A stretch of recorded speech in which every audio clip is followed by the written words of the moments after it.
Halo, kembali lagi dengan saya Intan Panauhe. Baiklah, di saat ini saya akan menjelaskan tentang kota perlindungan dalam kitab Perjanjian Lama. Kita masuk pada latar belakang.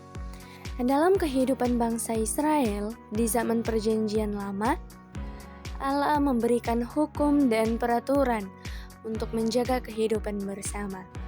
Salah satu sistem hukum yang unik adalah kota perlindungan, yaitu kota-kota yang disediakan bagi orang yang secara tidak sengaja membunuh orang lain agar ia tidak langsung dibunuh oleh keluarga korban yang ingin menuntut balas, atau disebut goel atau penuntut darah.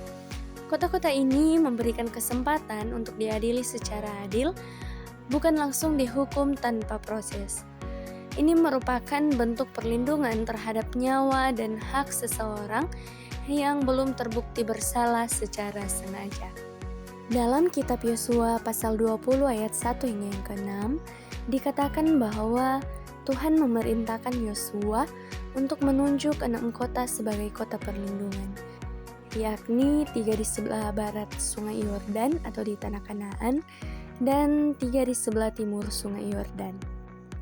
Dasar Alkitabiah tentang kota perlindungan dalam Perjanjian Lama yaitu terdapat dalam kitab Yosua pasalnya yang ke-20 ayat 1 hingga yang ke-9, kemudian kitab Bilangan pasalnya yang ke-35 ayat yang ke-9 sampai dengan 34, dan kitab Ulangan pasalnya yang ke-19 ayat yang pertama hingga yang ke-13.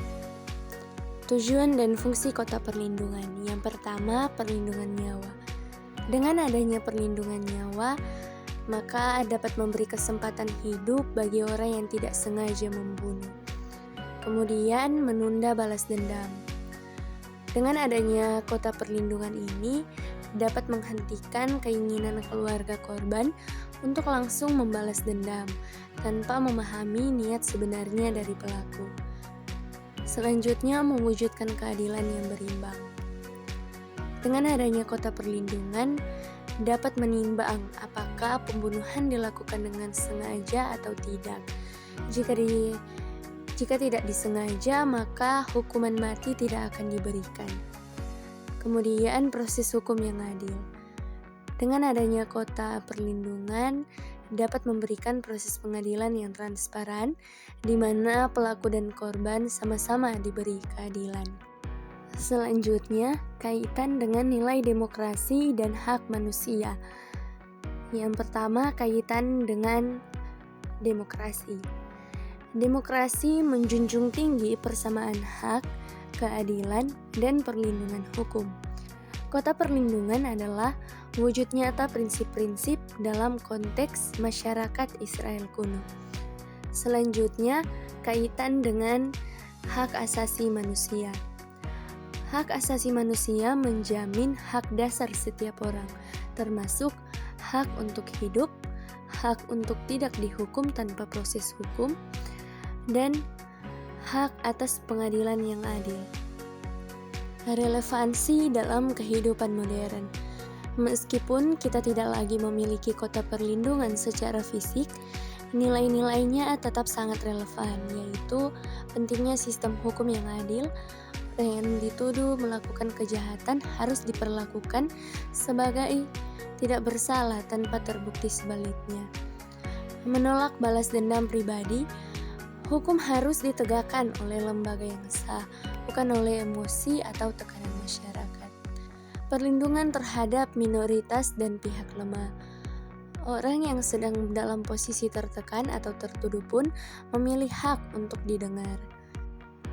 Dari beberapa materi tadi, kita bisa mengambil kesimpulan bahwa kota perlindungan adalah sistem hukum ilahi untuk melindungi orang yang tidak bersalah dari balas dendam.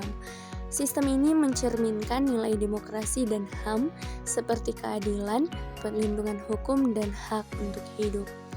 Sebagai murid Kristus, kita dipanggil untuk menerapkan nilai-nilai ini dalam kehidupan sehari-hari dengan menolak penghakiman sepihak dan menjunjung tinggi keadilan yang penuh kasih.